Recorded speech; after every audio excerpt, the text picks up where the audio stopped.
विवेकानंद को युवाओं का नायक कहा जाता है। राष्ट्रीय युवा दिवस भी स्वामी विवेकानंद के जयंती पर ही भारत सरकार ने निर्धारित किया हुआ है। आप सब युवा हैं और इस देश का राष्ट्रीय युवा दिवस स्वामी विवेकानंद की जयंती पर मनता है। लेकिन बड़े दुर्भाग्य की बात है कि युवाओं का विवेकानंद से बहुत कम कनेक्ट है, जबकि बहुत विचारकों ने भारत के ज्ञात 17-18 हजार साल के इतिहास में से सभी महापुरुषों के व्यक्तित्व का खूब अच्छे से निरीक्षण करने के बाद जब राष्ट्रीय युवा दिवस में किस महापुरुष को युवाओं के आदर्श के रूप में प्रस्तुत किया जाए तो सर्वसम्मति से एक ही नाम निकल कर आया, विवेकानंद। विवेकानंद खुद भी युवा ही थे। युवा रहते ही रहते उनका शरीर भी गया। करीब 39 की एज में उन्होंने अपना शरीर छोड़ा था। आप कल्पना करके देखें कि जिस व्यक्ति की प्रचंड ऊर्जा से ना जाने कितने युवा अनुप्राणित होकर पूरे देश में, पूरी दुनिया में निस्वार्थ भाव से कार्य कर रहे हैं, उसका खुद का जीवन सिर्फ 39 साल का था। और अगर उनका कार्यकाल देखें जिसमें उन्होंने वाकई एक्टिव होकर विश्व के सम्मुख आके कार्य किया था, तो वो 9 वर्ष था। 30 साल से 39 साल के बीच के 9 साल के कालखंड में उस युवा विवेकानंद ने इतनी ऊर्जा जागृत की कि इस देश को आज़ादी दिलाने वाले महानायक नेताजी सुभाष चंद्र बोस, जिनके नेतृत्व में इम्फाल में, मोइरांग में मैंने वो स्थान देखा है जहां आज़ाद हिंद फौज और ब्रिटिश फौज की भिड़ंत हुई थी और जिसमें 26,000 आज़ाद हिंद फौज के सैनिकों ने शहादत दी थी, जिसकी वजह से आज हम सब आज़ाद हैं। वे नेताजी सुभाष चंद्र बोस कहते हैं कि अगर आज विवेकानंद जीवित होते तो मैं उनके श्री चरणों में बैठा होता। उन दोनों की आयु में बहुत कम अंतर था। 1897 में नेताजी सुभाष चंद्र बोस का जन्म हुआ था और 1902 में स्वामी विवेकानंद का शरीर छूटा था।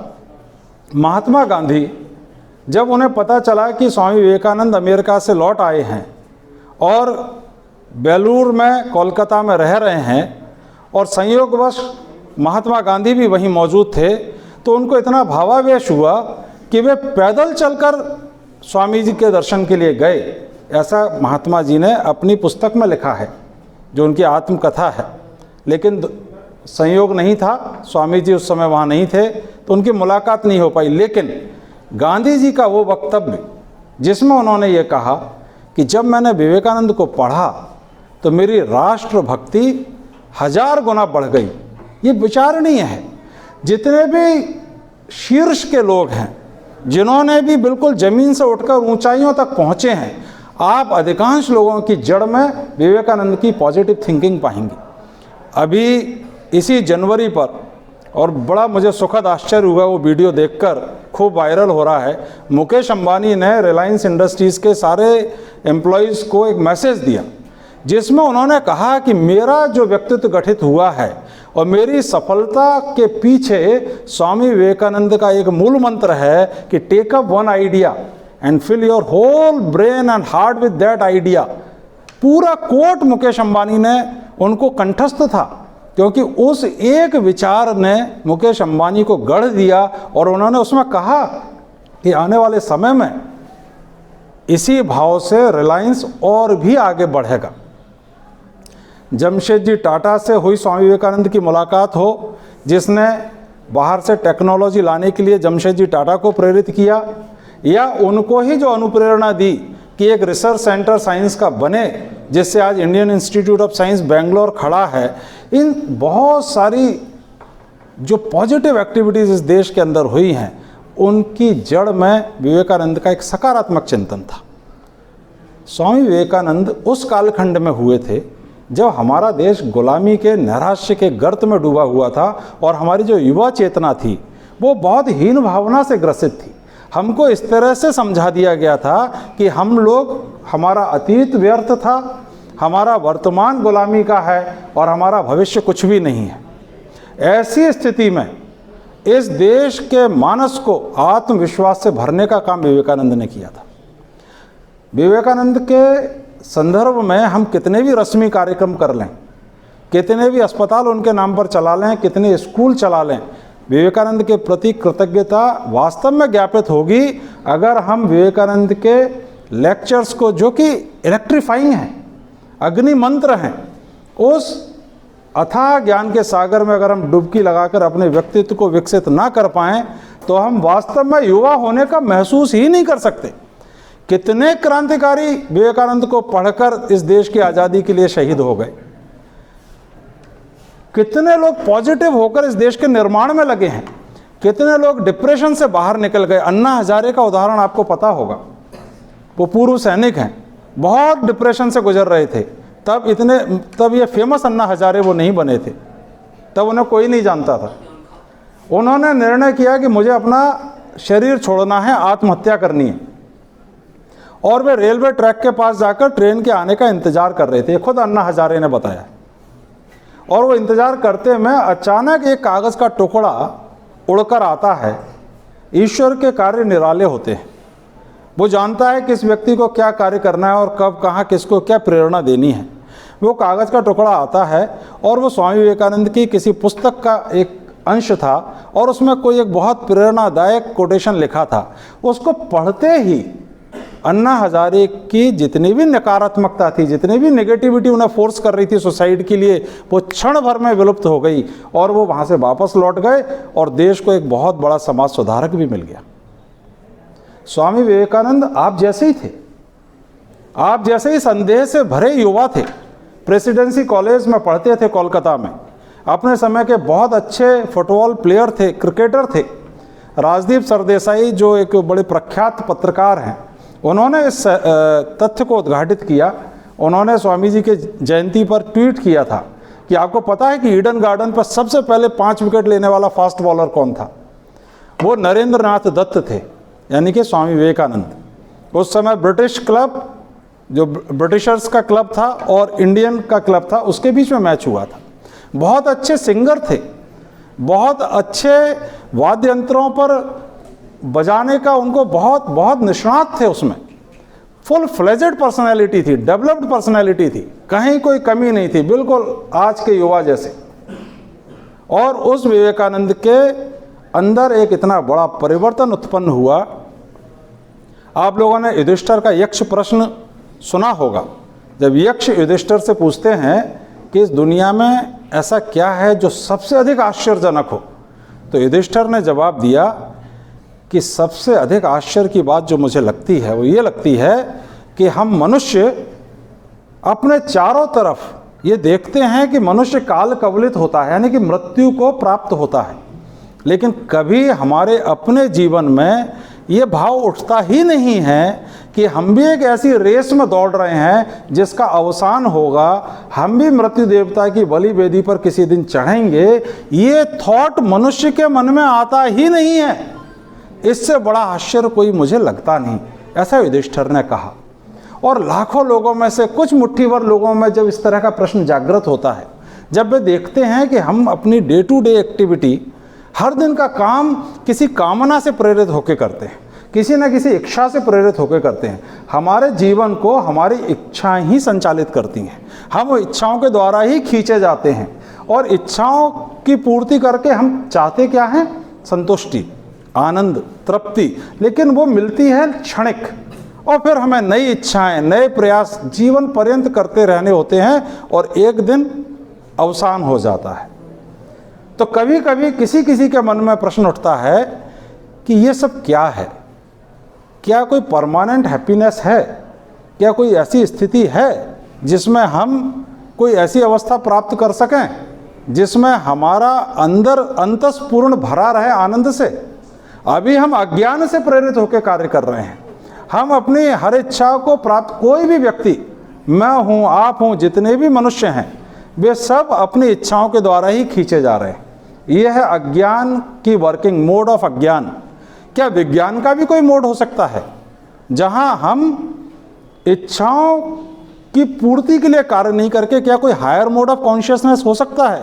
इस तरह के प्रश्न जब इंसान के अंदर उठना चालू होते हैं, जो लाखों में से मुट्ठी भर लोगों में होते हैं, तब कहते हैं कि रैशनल बीइंग के स्थान पर ह्यूमन बीइंग ने जन्म लिया।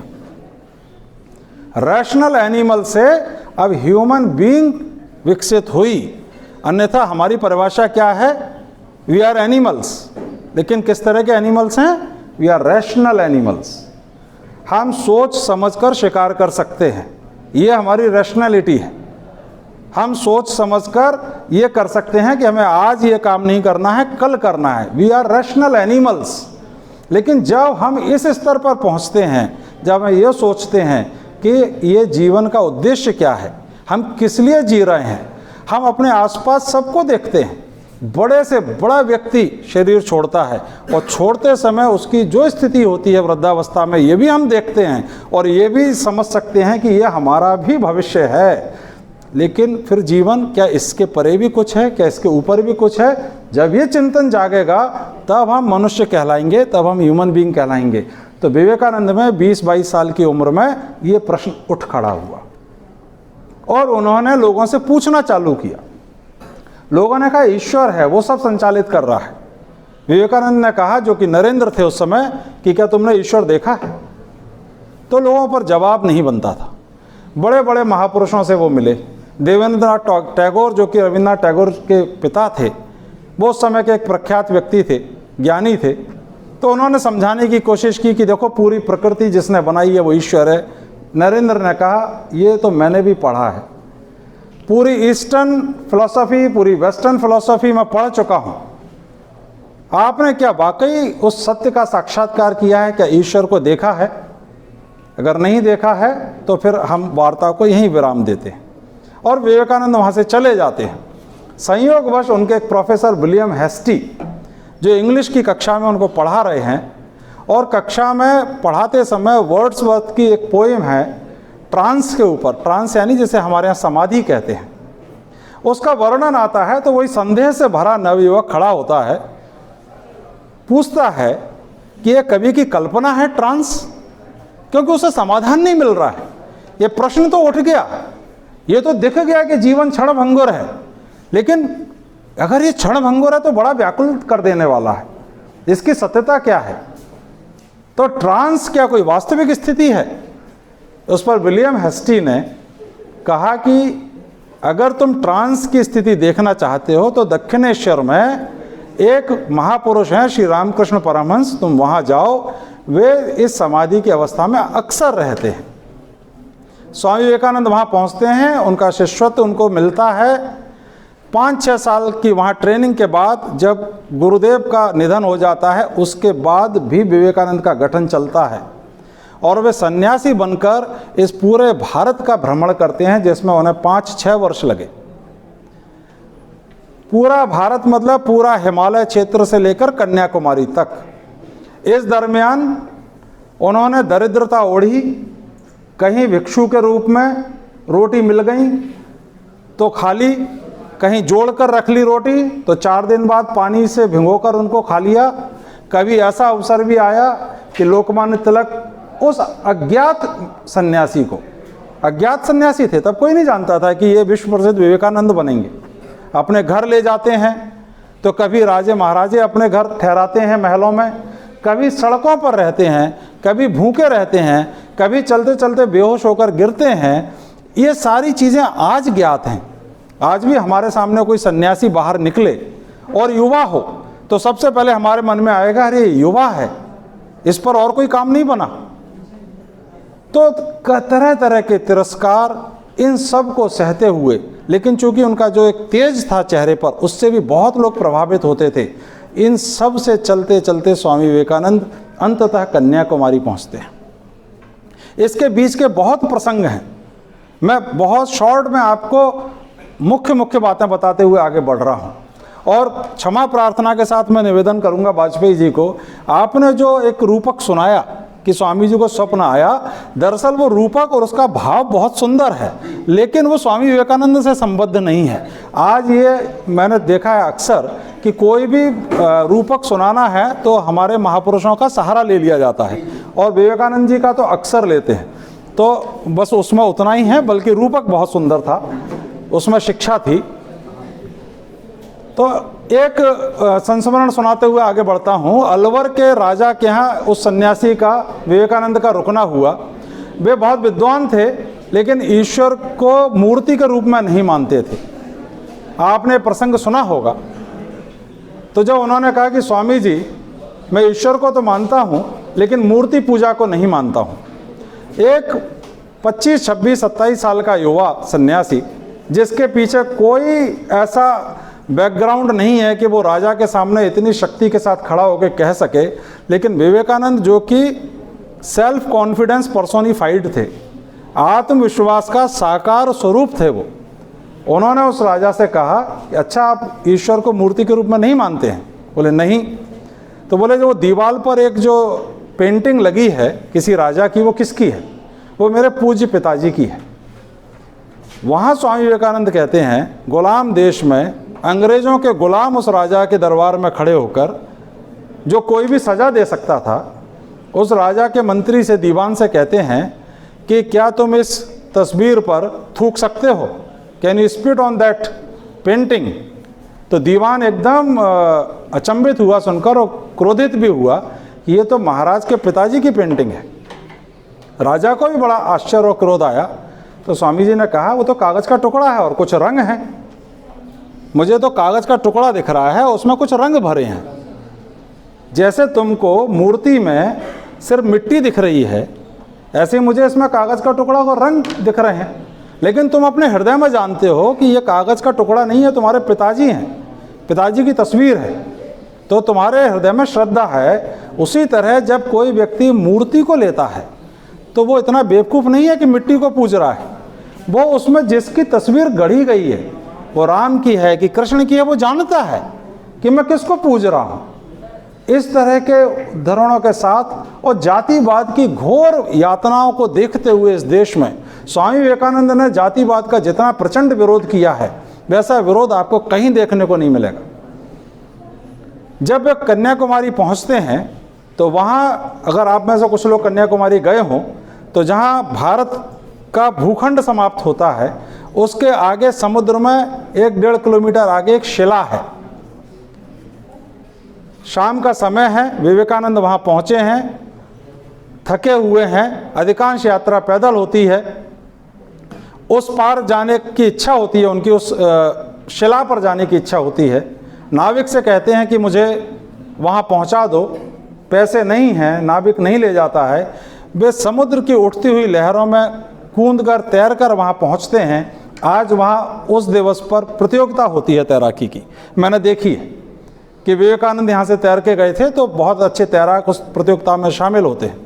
वहाँ पहुंचकर विवेकानंद ने 3 दिन 3 रात ध्यान किया, और भारत के इतिहास में किसी ऋषि के द्वारा ये प्रथम बार हुआ कि उसके ध्यान की विषय वस्तु कोई ईश्वर नहीं था, आत्मा की मुक्ति नहीं थी, उसके ध्यान की विषय वस्तु थी भारत, भारत की दरिद्रता और भारत का उत्थान कैसे होगा।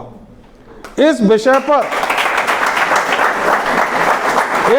पर 3 दिन 3 रात, क्योंकि आप उस पीड़ा को समझ नहीं सकते जो उन्होंने 6 वर्ष में, एक पढ़ा लिखा युवा जब भारत से गुजरता है और पतित भारत को देखता है, कुचले हुए भारत को देखता हो, दलित भारत को देखता है, गुलाम भारत को देखता है, तो वो सोचता है कि मेरे भारत की ऐसी दशा हुई कैसे, जिसमें राम हुए, जिसमें कृष्ण हुए, जितने इतने बड़े बड़े वीर महापुरुष हुए, आज वो भारत की दशा हुई कैसे। तो उसका निदान क्या है। वहाँ बैठकर जब वो ध्यान करते हैं, तो उनके अंदर एक भाव उठता है कि ये भारत पुनः जागेगा। और उनका एक बहुत प्रख्यात कोटेशन है कि ये भारत अब निकलेगा, राष्ट्र का उत्थान होगा, चर्मकारों की कुटिया से, कुम्हारों के घरों से, मल्लाहों के घरों से, चांडालों के घरों से, ग्रेजुएट्स के द्वारा, ये जन सामान्य के द्वारा ये भारत निर्मित होगा, राजाओं के द्वारा नहीं। उस समय तक भारत में राजाओं का ही राज होता था। आज जो हम लोकतंत्र देख रहे हैं ये उस जन सामान्य का राज है जो विवेकानंद ने उस समय देखा था। फिर ऐसा अवसर बनता है, ऐसा सुयोग बनता है कि वे अमेरिका जाते हैं, वहाँ वर्ल्ड पार्लियामेंट ऑफ रिलीजन्स में भाग लेते हैं और वहाँ उनके उद्गारों को, उनके विचारों को इस कदर पसंद किया जाता है कि एक दिन के भीतर इन सिंगल डे एक सामान्य सन्यासी विश्व का नायक बन गया। अमेरिका के सारे अखबारों में विवेकानंद फ्रंट पेज पर थे। आज भी आप गूगल करके उन सारे अखबारों की प्रतियां देख सकते हैं। और फिर तो महीनों विवेकानंद वहाँ के मीडिया में छाए रहे।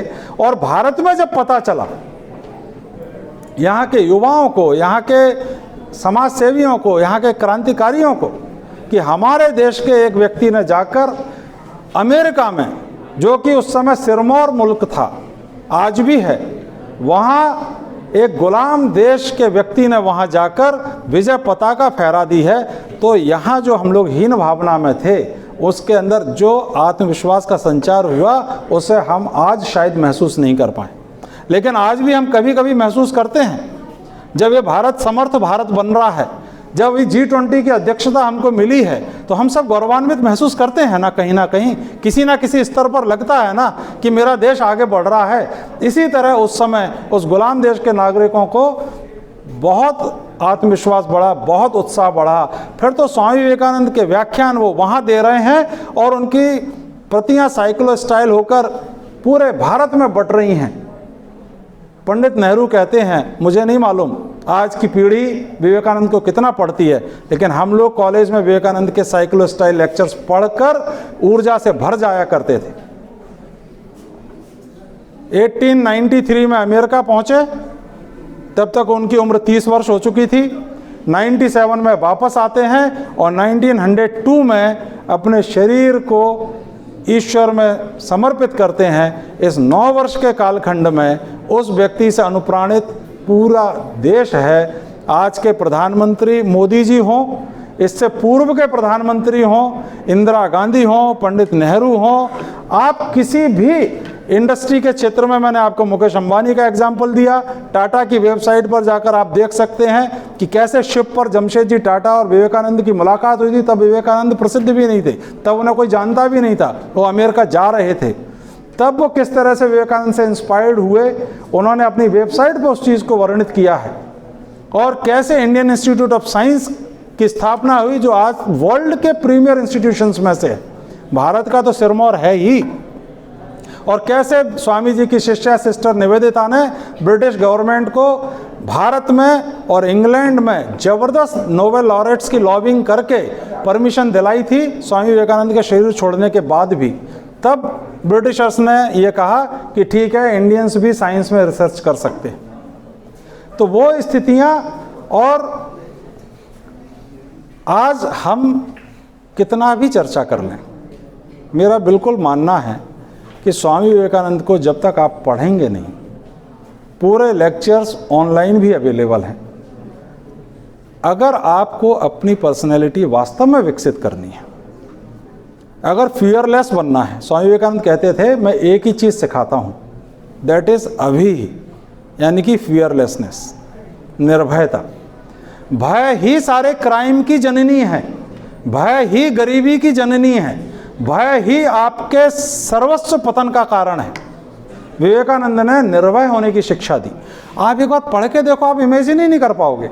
आपकी पर्सनैलिटी ऐसी हो जाएगी कि आप जहां खड़े होगे, यू विल स्टैंड आउट।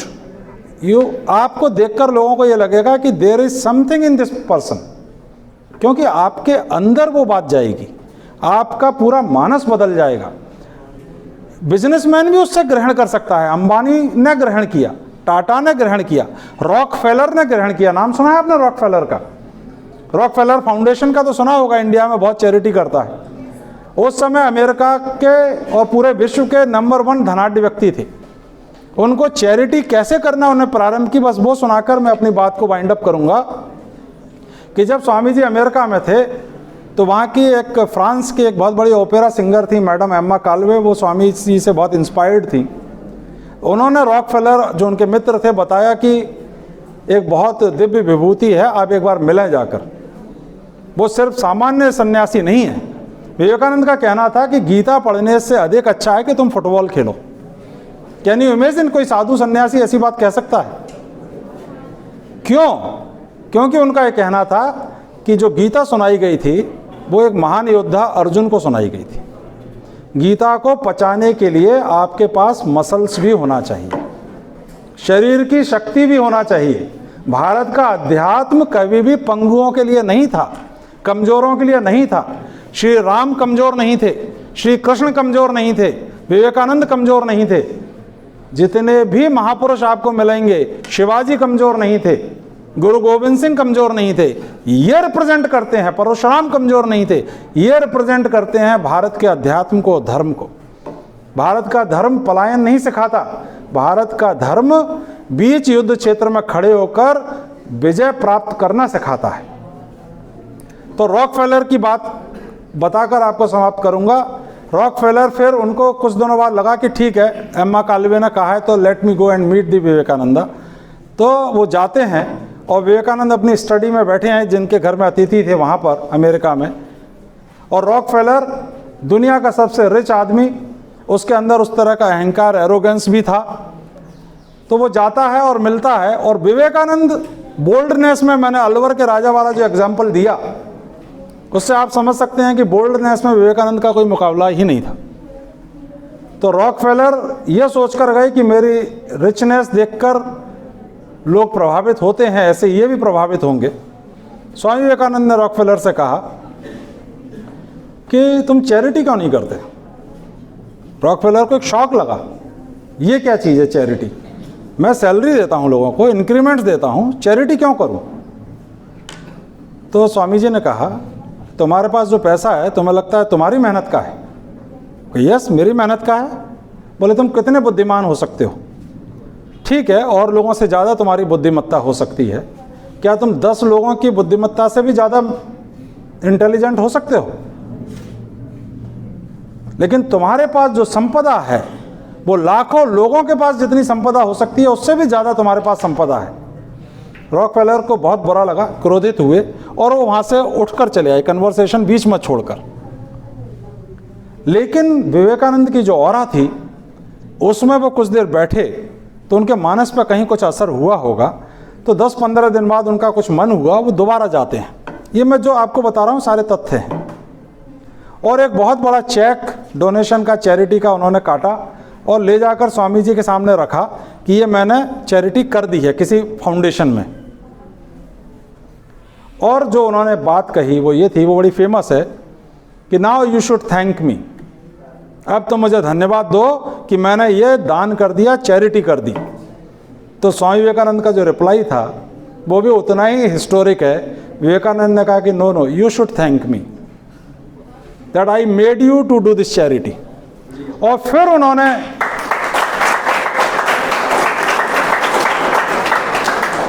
जो विवेकानंद की कोर टीचिंग है, वो कोर टीचिंग ये है कि अगर तुम्हें किसी दरिद्र की सेवा करने का अवसर मिले, किसी गरीब बच्चे को पढ़ाने का अवसर मिले, कहीं भी सेवा करने का अवसर मिले, तो जिस व्यक्ति की सेवा करो उसको धन्यवाद दो, क्योंकि उसने तुमको एक पॉजिटिव वर्क करने का मौका दिया, एक शुभ काम करने का मौका दिया। नहीं तो आप एक अच्छा कार्य कर ही नहीं सकते थे। और इसके पीछे प्रिंसिपल ये था कि हम ईश्वर को जगह जगह ढूंढते हैं। विवेकानंद कहते थे ईश्वर कहीं नहीं है, ये जो मनुष्य है ना यही ईश्वर है, इसको ही पूजो, इसकी ही सेवा करो। और आज भारत की जितनी भी पॉलिसीज बनती हैं जनहित की, उसके आधार में शिव भावे जीव सेवा का कॉन्सेप्ट है। It came from Vivekananda. और यहीं से टॉल्स्टॉय पर गया और वहां से या स्वामी जी से डायरेक्ट महात्मा गांधी पर आया कि आप सिर्फ ट्रस्टी हैं, ट्रस्टीशिप का जो सिद्धांत है। तो जब कभी हम 100-50 रुपए दान करें तो सीना चौड़ा करके नहीं चलें, बल्कि उस व्यक्ति को धन्यवाद दें और उसके अंदर शिव देखें, ईश्वर देखें। ईश्वर और है कहाँ बताओ? अगर ईश्वर मनुष्य में नहीं है तो ईश्वर है कहाँ?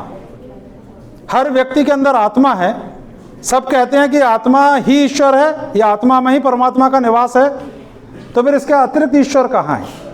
और थोड़ा सा गणित तो हम सब जानते हैं कि इनफाइनाइट एक ही होता है, अनंत एक है। अनंत को अगर टुकड़े करोगे तो वो सब फाइनाइट बन जाएंगे, सीमित हो जाएगा। तो अगर ईश्वर अनंत है तो ईश्वर अनंत है, तो मैं और आप ईश्वर से भिन्न कैसे हो सकते हैं? फिर तो ईश्वर की भी आप सीमा कर दोगे ना कि मैं अलग हूं, तो फिर ईश्वर भी एक सीमित भाव में आ गया। तो हर व्यक्ति के अंदर ईश्वर है, चाहे वो आपके माता पिता की आप इस भाव से सेवा कर लो, या माता पिता अपने बच्चों की इस भाव से सेवा कर लें, या अपने दोस्त की, मित्र की इस भाव से उसके साथ संबंध बनाएं। ठीक है, उसकी पर्सनैलिटी से आप प्रभावित हों, लेकिन ये भी देखें कि इसके अंदर ईश्वर है। और आप पूजा करने जाएं, मंदिरों में कोई रोक टोक नहीं है, खूब जाएं। वे सब हमारे आदरणीय हैं। भगवान के जितने भी रूप हैं वे सब मनुष्य रूप में ही धरती पर आए थे, और भारत ही है जो मनुष्य रूप में अवतार भाव को ग्रहण करता है।